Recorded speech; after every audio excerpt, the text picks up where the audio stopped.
Welcome back to Kamikaze Overdrive MMA predictions for UFC Live, Marquardt versus Story.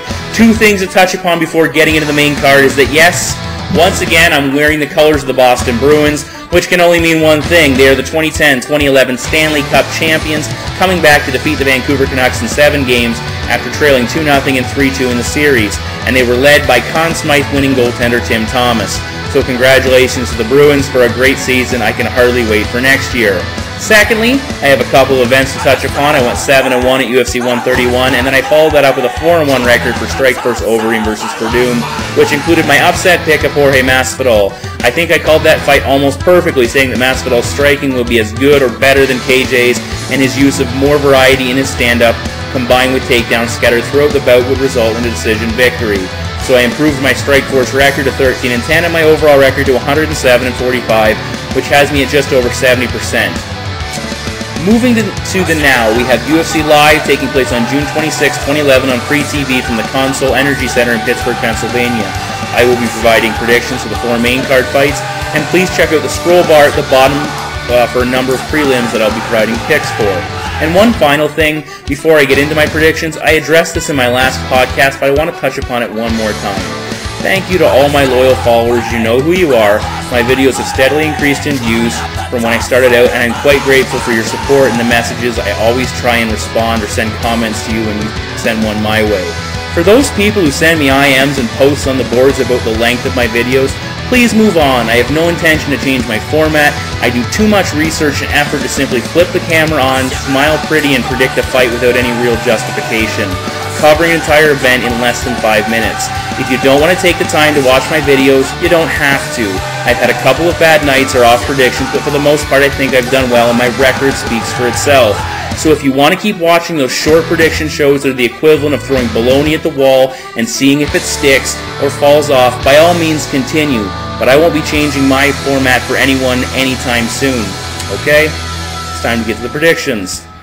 In the opening fight of the night, we are in the heavyweight division as Mitrione 4-0 will battle 7-1 Christian Morecraft. Morecraft is coming off a submission win over Marquardt, while Mitrione has won all 4 of his fights in the UFC. I have Mitrione as the favorite at $1.55 and Morecraft the dog at $2.85. This is an interesting match as it pits together 2 vastly different but effective fighting styles. Mitrione is quickly gaining notoriety for his impressive footwork and how light he is on his feet for a big man. Conversely, Morecraft is a fighter that thrives in a close, grinding environment. Mitrione is still relatively green, having only fought 4 times, with 3 of those opponents being less than stellar. One thing that I have learned since I started doing this show is that it can be difficult to properly assess a new fighter as they are constantly improving and adding to their game. What we do know about Mitrione is that his striking is respectable. He used a strong leg kick to chop down Kimbo Slice and drop Tim Hague with a punch. He has threatened with high kicks, which will only get more effective in time. His hands are quick, and he keeps to the outside using his lengthy reach. He almost always attacks with combinations of 1-2 and 1-2-3s. He has power in his right hand, but he has a tendency to get wild. This became more noticeable as fights progressed, especially against Beltran as they took part in some crazy exchanges. The issue I have with Matt's game is that he seems to lack an offensive grappling game. When he has been put on his back, he will attack, but he has yet to attempt a takedown. But for the most part, Matt is a one-dimensional fighter. Christian Morecraft, on the other hand, loves to put his opponent on the mat. His striking is rough. He will throw leg kicks, jabbing with his left, following with the right. But again, for the most part, he likes to brawl. He is a dominant position fighter. His goal is to impose his will through control. He backs his opponent into the cage and will either initiate a clinch or pull back just enough to begin unloading with straight punches. Now, this style cost him in his fight with Stefan Struve, as Struve landed during such an exchange and knocked Christian out. Christian's bread and butter is his takedowns. At 6'6", he is a big man with significant upper body strength, which makes him hard to defend against. His best method of getting the fight to the mat is with double underhooks. When he gets them in place, he is able to use his leverage to push his opponent to the mat. From there, he has good top control with significant ground and pound, including some nasty elbows. Because of his size and long reach, he can do a lot of damage from inside the guard, but he constantly works to advance his position. He has 4 submission wins, all by different methods, which suggests he is far more on the mat than just heavy strikes. In each of Mitrione's 4 fights, he has had to deal with being taken down. Against DeMarcus Johnson and Beltran, Matt probably lost the first round because he struggled to mount much of an offense against his opponent's grinding style. Unfortunately for Jones, he gassed and was quickly dispatched of, and Beltran, although not finished, was unable to return to form after his success in the first round. Beltran put Matt down, kept him down, and did damage, but I attribute his inability to continue this to Matt's market size advantage wearing Beltran out. This won't be the case against Morecraft. They weigh roughly the same. Morecraft is taller, and comparing body types, it would appear that Matt isn't quite as well built as his opponent.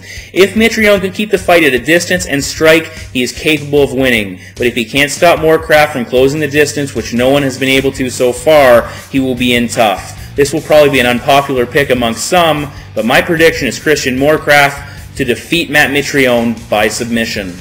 In the welterweight division, Matt the Immortal Brown, 13-10, will go toe-to-toe with 14-6 John Doomsday Howard. Howard has dropped 2 in a row heading into this bout, while Brown has lost 3 consecutive. For betting purposes, I have Brown as the underdog at $3.10 and Doomsday at $1.35. Originally, Howard was scheduled to take on Martin Kampmann, and Brown was partnered with Rich Antonito on the preliminaries. This is a matchup pitting together opponents that are desperate for a win and even more desperate to keep their jobs. Statistically, both guys have demonstrated the ability to finish fights. Howard has 4 knockout wins along with 6 submissions, while Brown has 6 KOs of his own along with 5 tap-out victories. In fact, Brown has gone to decision only twice in his career, losing both, and has never been knocked out. That should be encouraging, but it also shows a significant vulnerability in Brown's game. The BJJ Blue Belt has been submitted 8 times, including in each of his last 3 defeats. Howard's struggles have come against opponents that have been able to dictate the pace of their fight. Howard, a talented Muay Thai striker in his own right, was outclassed by Thiago Alves as Alves successfully outstruck Howard by a 2-1 margin.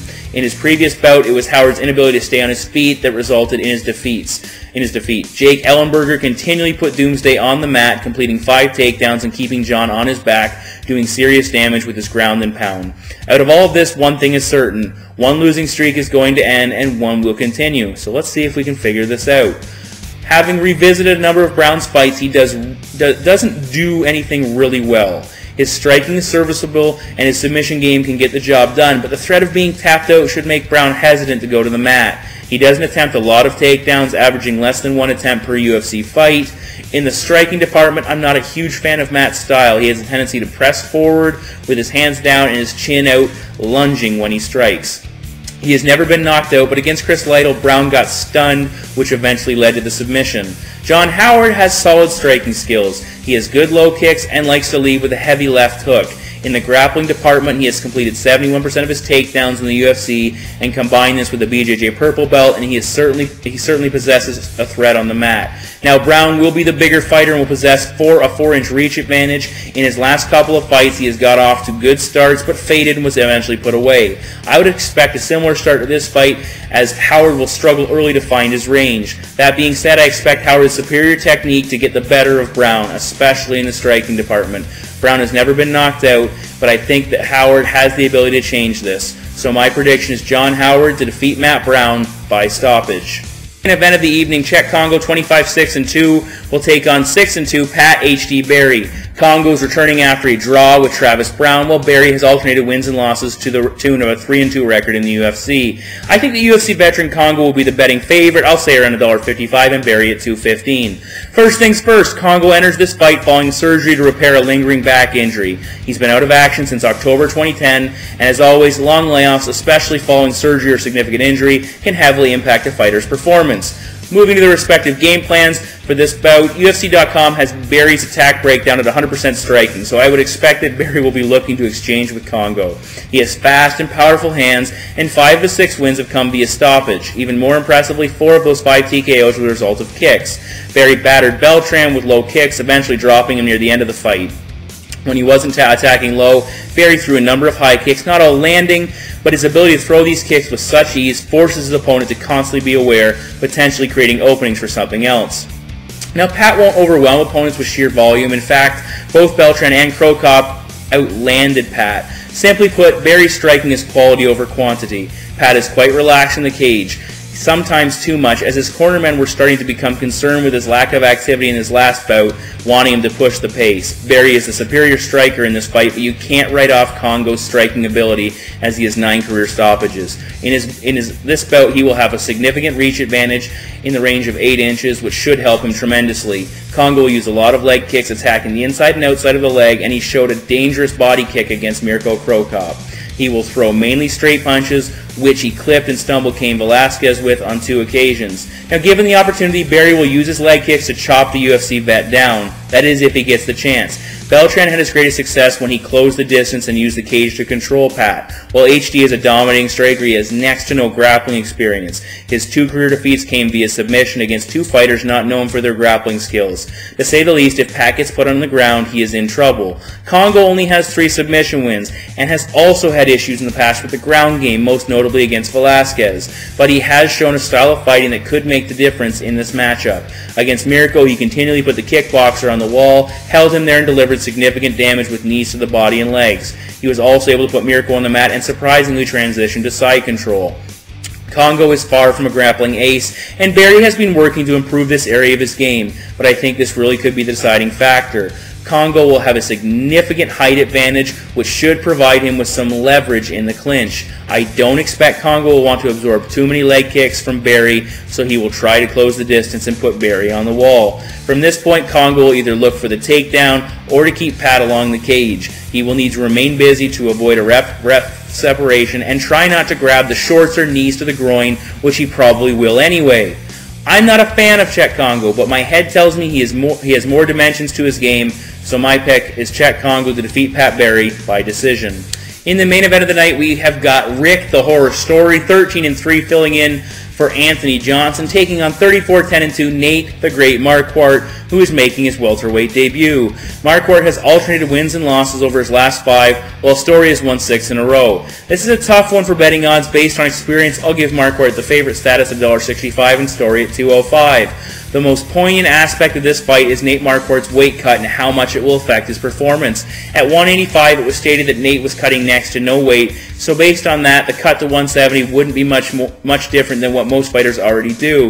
But because Nate is used to fighting without cutting much weight, you have to wonder if his body will respond normally. At 6 feet tall, he isn't the biggest 185-pounder, but he's a well-built guy, which concerns me as I don't really see a lot of room to drop the 15 pounds. Either way, the goal of going down the division is to gain a physical edge over your opponent. But in this bout, that could prove difficult, as Rick Story is one of the strongest welterweights in the UFC. Almost as important as Nate's weight cut is the fact that Story is fighting in just under 1 month's rest. But he is a young guy, and even though his fight with Thiago Alves was grueling, I don't think Story took too much damage.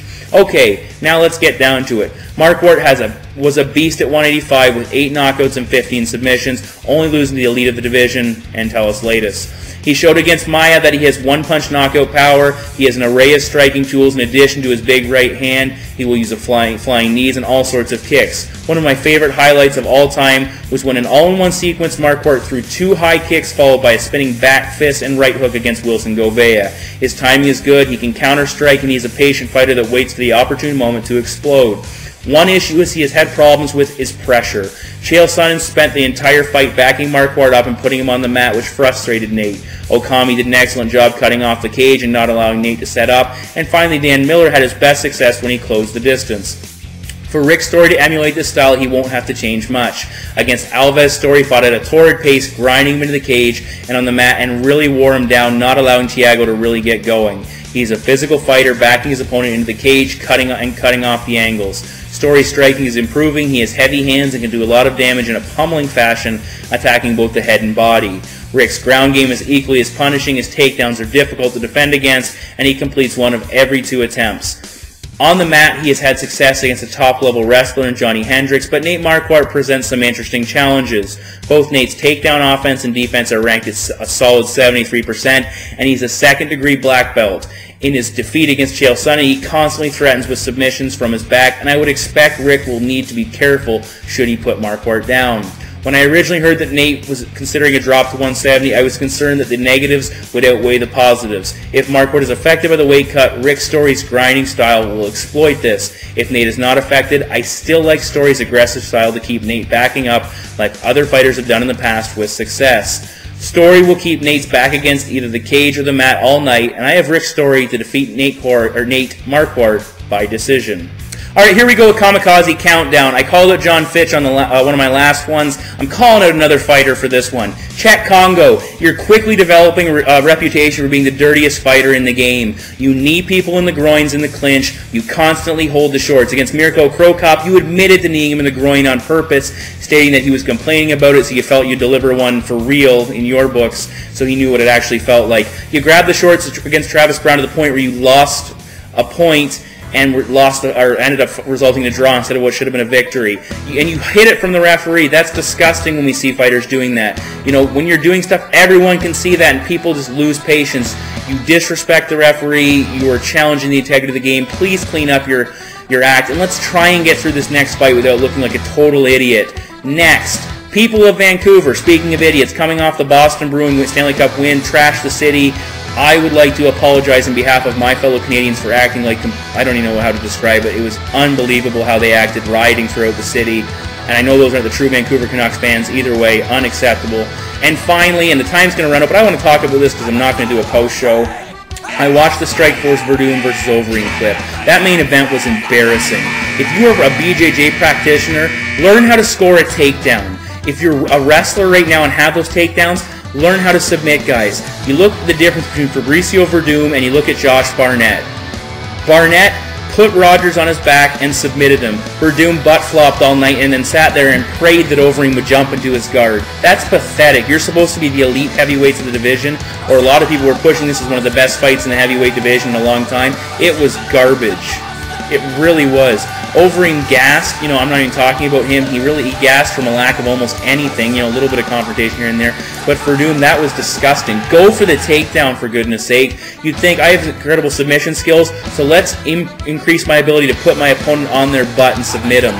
If you can put somebody down and you have the submission skills to finish them, that's one heck of a lethal combination in the MMA world. So if you are a young fighter coming up, practice your submission skills, but do not, and I repeat, do not forego practicing your takedown skills and ability to take your opponent to the mat and control them. You put them together. If you can submit somebody but can't get them down, you might as well be crocheting as your defense in the cage, because it becomes absolutely useless. That's Kamikaze Countdown. So those are my predictions, odds, and payouts, as always, posted on the KO betting card. And if you've noticed in the Hot or Not section or the scroll bar at the bottom, I like to post my individual betting records per fighter. I'm 3-0 calling Nate Marquardt fights. I'm 2-0 calling John Howard fights. Hopefully my success continues with those fighters. And as always, please feel free to comment on my picks, my UFC rankings, which did a lot of changing since my last show, including a couple guys moving up and coming off, and my Kamikaze Countdown.